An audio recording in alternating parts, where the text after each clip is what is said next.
In your 20s, you've probably been told to save more, spend wisely, but what does that actually look like? So today we are diving headfirst into this conversation with a very special guest, Dr. Rizwan. Thank you. So I'd like to know a little bit more about you. So my name is Rizwan and I come from Srinagar, Jammu and Kashmir. Uh, my background has been I'm an engineer by trade, followed by an MBA in Ops and Supply Chain, and with a PhD in Ops and Supply Chain, followed with that at IIM Jammu. So my initial days, if you say, of my childhood have been a little bit tumultuous. Not so in terms of finance, but in terms of the conditions in which I was living in. Transitioning from that place to this place, it had a very good impact on me, positive impact on me. So I would say the initial stages of my life were not that fancy in a way. They were good enough to live through, but if you see while shifting from that place to here, it had a huge impact on how I started to live in a very different space. What did your relationship with money look like when you were in your 20s? So money was never a problem. I would say money was something. If it was there, it was fine. If it was not there, it didn't have so much impact on my life because you could say I was not a spendthrift by birth. My nature is such that I tend to save a lot more rather than spend very high, and my requirements are very less. So I was more or less a frugal person, Okay. and I believed in utilizing the things more and more, so stretching them as much as I could. And there's a funny story behind it. So during my teens, so the current generation would not like to have just 3 pair of jeans, 6 pair of shirts, but that was my entire wardrobe for 2 years, and I used to stretch that for a very long time. So money was never an issue, but being a foodie, that was one thing I used to spend my most spendings on. So my 20s will more or less have sort of focused on spending on good food. I won't say fancy food, but good street food. I'm a non-vegetarian by choice. Okay. So I used to have a lot of chicken, mutton, so tikka and all, so I'm a fan of that. And you might be aware that Srinagar is known for those things. So I would say my 20s were more or less focused on spending on food and not on my lifestyle. Okay. So looking back, was there anything different you would have done with how you managed your money? I would say that I was never a planner. I would say I was never a planner. So I used to save some amount of money because I knew there would be some times when I would require a certain sum of a secure money that I would have. But it was something, say for example, I used to get a pocket money of say around 200 a week. Out of those 200, I used to intentionally keep 50 rupees aside as an emergency fund. So that was something, that was a habit. So I used to maintain, you can say, a diary. I used to keep those 50 rupees intentionally saved. And somehow, if I saved more than 50, that was a bonus for me. So I did plan it as a salary for my future. So that was the intention. So this happened once I was in my BTech. I realized my friends who used to come, they didn't in a way have that kind of a background wherein money was something, it was always there for them. So I used to save that sort of you can say some portion of my money in a way so that I can secure at least something as an emergency fund, because you never know. BTech ho gaya, you never know what happens after. There is no guarantee that you will get placed. But at least I should have some corpus, small corpus, just in basic thousands, just to survive. So as a teenager, during BTech, it started to hit me by seeing other people who didn't have that luxury of actually having the pocket money. So they were just doing the part-time jobs, paying their own fee. I never had that requirement. My parents were doing well enough for me and for themselves. So I believe that I don't have regrets, but I would definitely say, coming from that place, we didn't have that environment in which a student or a child is actually sort of brought up with the idea of saving money. It's just that you get pocket money, you can save, have a separate savings, like piggy bank and all that, but nothing about that. A lot of people are getting more aware these Yeah. days about financial literacy and investing in your future very early on. Do you think if you had that kind of education or awareness regarding financial literacy, would you have done things differently then? So Would you have invested the money that you had saved? So I would start this. I would start by answering it in a very different way. So I am a Muslim. So we have a very different set of financial beliefs also. Okay. A very different set. So we are not allowed to deal with interest, be it paying or taking the interest. Okay. So we are not allowed to do that. Furthermore, if we talk about your stocks, so we also are sort of like tied up for not investing in such organizations that deal with alcohol, that deal with financial interests, financial banking, and some, you can say, something related to pork. So we don't invest, and you will see majorly all the big organizations are some way or another involved in such trade, be it interest, be it some alcohol-based thing. So coming from that perspective, I never had that intention of investing. Like right now, even I do have an ample money coming as a salary, but I never invest. Reason being, my religious beliefs don't allow me to invest. Now you could say, oh, there are mutual funds also. So I also had received a similar kind of a question just a couple of weeks back. So why don't you invest in mutual funds? I say, why don't you invest in gold rather than the mutual funds? So what I do is, if I say, for example, if I'm earning a lakh, I will definitely ensure that I am saving 50k. After those 50k, I will definitely invest in gold. I believe gold is something that is both liquid and it's an asset. It's an asset for you. So investments can go up and down depending on the market conditions and seeing how the environment is right now. I am not sure that even you people would be comfortable in actually dedicating a huge sum of money into that. So I would say it's better to invest in gold rather than in the stocks right now. So from your journey from a student to an earning professional right now, Yeah. you're a faculty member here at IMT, how has your relationship changed with money? So I would say that, like I earlier mentioned also, like I was a more of a like a saver rather than a spendthrift. So when I initially joined here, a lot of money started to come. Yeah. So I was like overwhelmed with that amount of money, and I thought that it's the right time to start actually to spend something on me. Okay. So because the amount of money that I received is something that I could have never imagined Okay. in the first place. So I was like, okay, it's time that I actually sort of pamper myself. Yeah. But even with that mindset, I couldn't sort of take myself to that level that I would overspend on myself. I again went to the food, my priority, a good place to live. So I ensure that I live at a very comfortable place. Furthermore, my family may be coming to visit me, so they also need to come and visit me. So they need a good place to live. So I prioritized my food, my living space, and occasionally I would go out. So I am not a person who is fond of going to parties.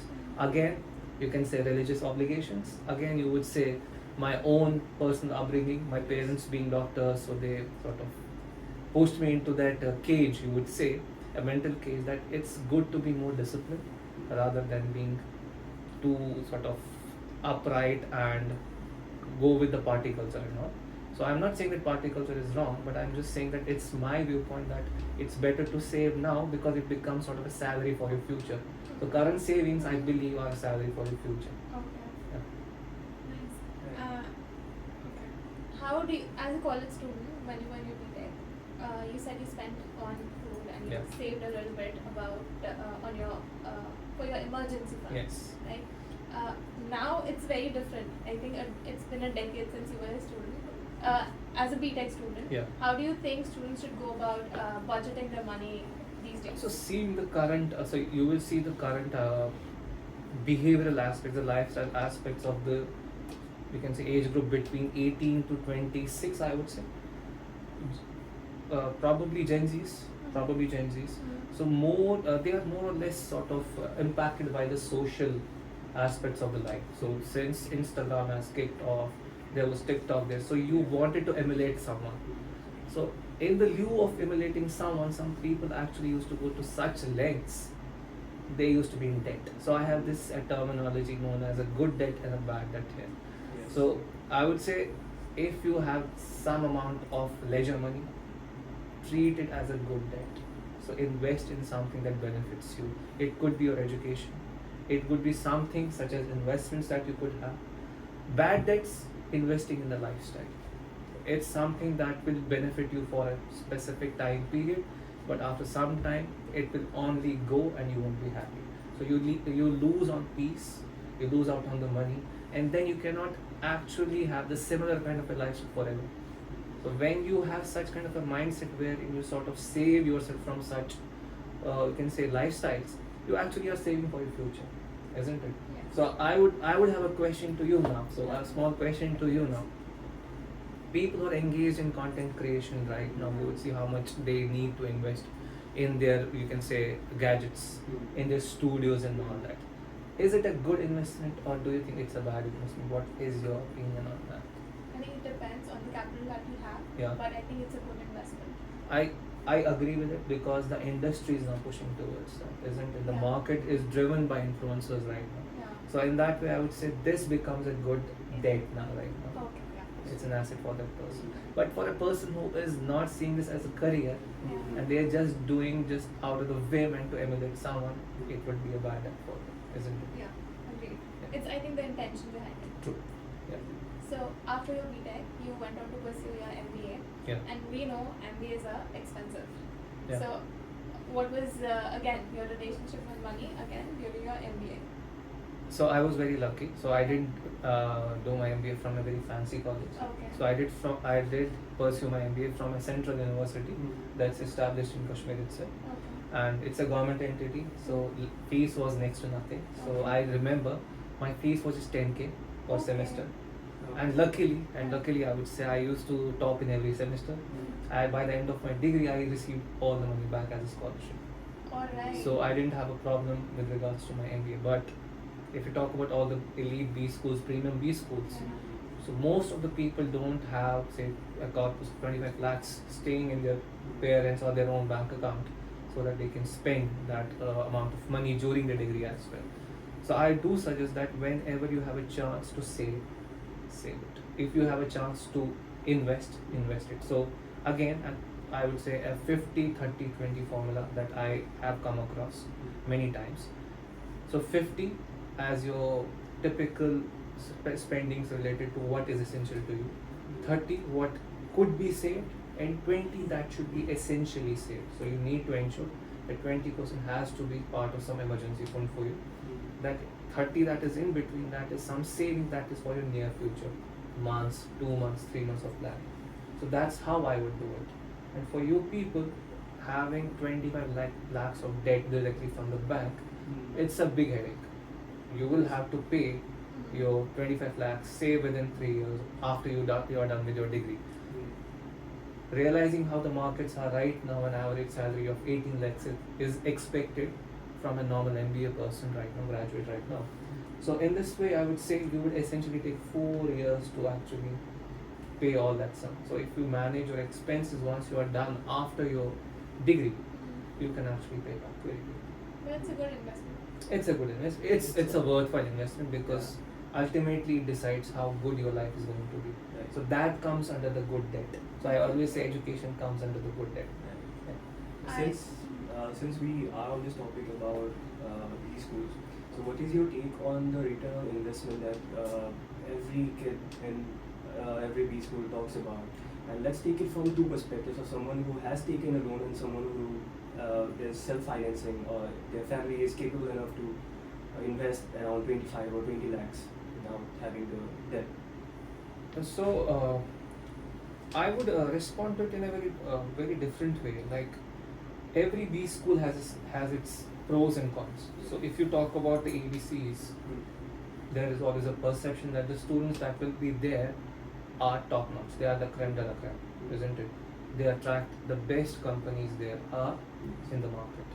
But it's not guaranteed that everyone gets placed. There is no guarantee with that. Higher the competition, higher the chances of failure. If you are at a tier 1 B school, the chances of failure are much higher than at a tier 2 school. I have seen it happening. I have seen it happening with one of my friends who was in a top tier B school, but unfortunately he couldn't get placed just because the competition was so good he couldn't cope up. There, you can say the risk is very high, even though the expected reward was very high, but he couldn't make it. He got a job after that because he's from a top niche B school. He made it. But if you talk about the tier 2 schools now, competition is moderate. I won't say it's a top notch competition, moderate. Companies are good enough. They will offer you a good chunk of money. For those people who come from a family who can actually have that kind of a money and self finance, I don't think they come with an intention to get placed. I have seen that. I have understood after teaching people here. People who come from a family who have that kind of a money, they do it because they have family businesses. They don't want to do the jobs. They just want to go back to the businesses. MBA is probably just a thappa for them. But the person who is actually taking a bank loan, I have seen they come from very underprivileged backgrounds. I would say less privileged backgrounds, and it's a big thing for them that they want to get placed very quickly. So the perspectives are very different. For a person coming from privileged background, उनके लिए MBA is just a degree. For people who come from less privileged backgrounds taking loans, it is a life commitment for them. So they would be more serious about their MBA, they would be more serious about their placements, and they would be more serious about the outcome of their MBA ultimately. So that's my take on it. So, do you think ROI is only about the money, or it's about the experience that you have or the learnings that you get in So ROI is essentially financially we say, then yes, it's all about how much you're going to make back. But I also say that the type of friends you will make, the number of good friends you will make who will literally be your pillars once you go out, because you will always need friends. Like I know for sure I needed friends when I finished my MBA. I couldn't get a job. I had an offer, I couldn't join them. Some reasons were there. I needed my friends at that point of time. Emotionally, you need friends. Second thing, MBA teaches you about the life, you can say, in many ways.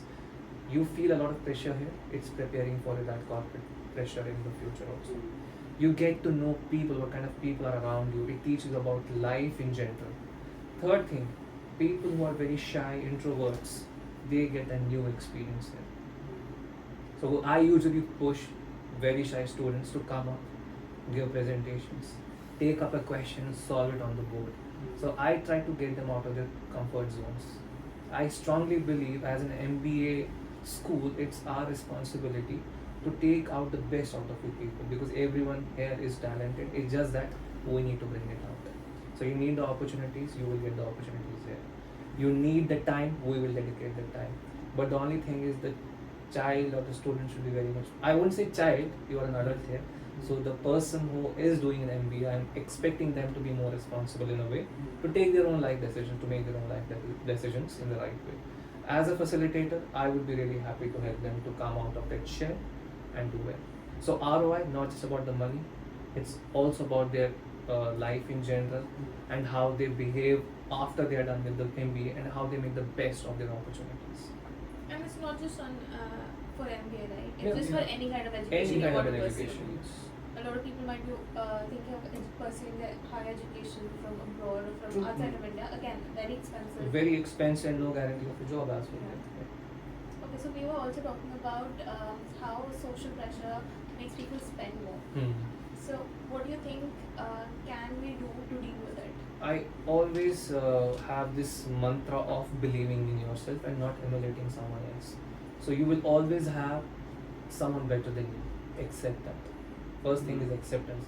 Someone is better in terms of looks, in terms of money, in terms of their abilities. It's okay. You don't need to emulate them. What you can do is you can try to actually get better day by day. Someone is very good at creating social media content. It's not probably meant for you.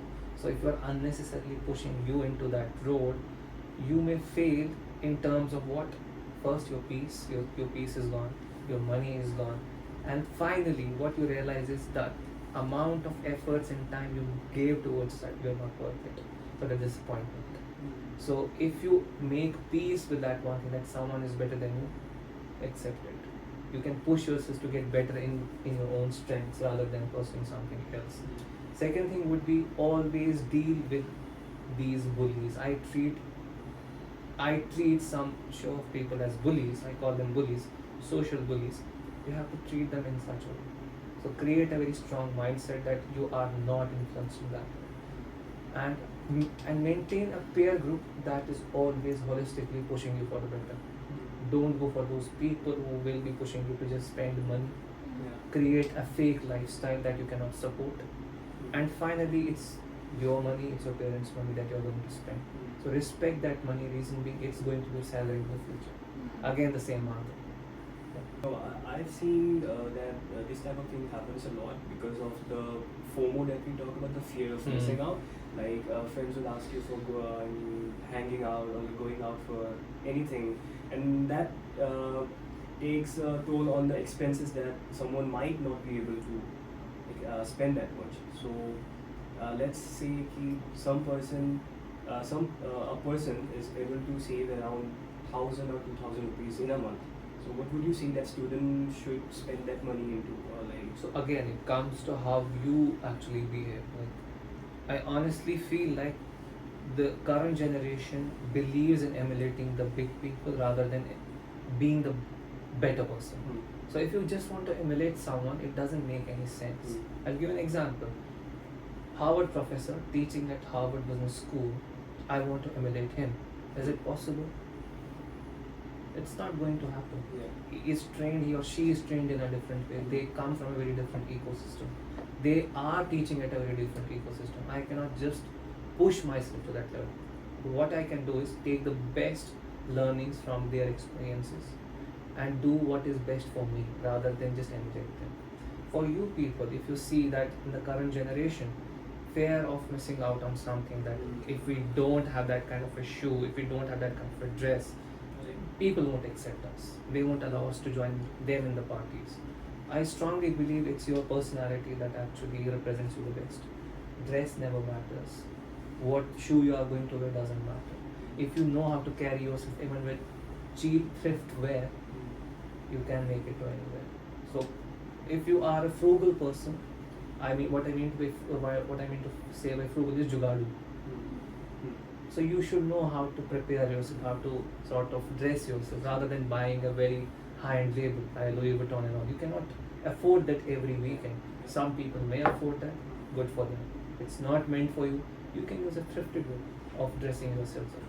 And the second thing is, if you say, for example, like you said, that you had 1,000 rupee saving, what would you do with that? Always divide with 50, 30, 500 for your expenses, because the current capitalist economy is very expensive. You will have to spend 30, keep it as a saving fund for the next 2-3 months. You never know when you need, and 20 as an emergency fund. So it's literally not 1,000, it might be 10,000 or a lakh. So that's how I divide my money. That's how I actually keep savings for myself. Would you say this formula applies to both when you're a student or an earning professional? I strongly believe it does. Reason being, even if the corpus is a little small, but if you make it a habit for your life, you will actually start saving a lot of money in the future. For 1,000 rupees, 500 is a little bit, it's not that significant. But if you start making 2 lakhs, uska 50% essentially is almost 1 lakh. That's a big, you won't spend that much essentially, isn't it? Yeah. So then you realize this 50-30 formula will shift. It will shift. But when you make it a habit that you have to divide, you have to sort of designate some kind of a money as you're spending, as you're saving, and as an emergency fund, your mind is trained in such a way. So you will start saving, investing a lot more rather than spending unnecessarily on the lifestyle products. To end this podcast, when you're in your 20s, you wear a lot of hats. You're a student, you're someone who is early in their career, earning not as much, and then you eventually grow in your career. So you earn different amount at different phase in your 20s. What is one advice related to money that you would give that applies to all of them? So I would say first, don't unnecessarily spend on the lifestyle. If you cannot sustain that, don't do it. Second, always choose your friends very wisely. If you feel like someone is forcing you to spend a lot beyond your own threshold, they are not the right person to be the friends with. Third, you should always plan for your future, whatever be the case. Live the present, but don't actually play with your future. You should ensure that your future is actually secure for the next 3 to 4 years. And finally, I would say, learn to love yourself rather than emulating someone else. So finances are a very big part of it. So even if you are short on money, change how you actually build your lifestyle rather than emulating someone who's good with money and trying to emulate them. So that's it from my side. Thank you so much, sir. Thank you so Thank you much. so You're much. welcome.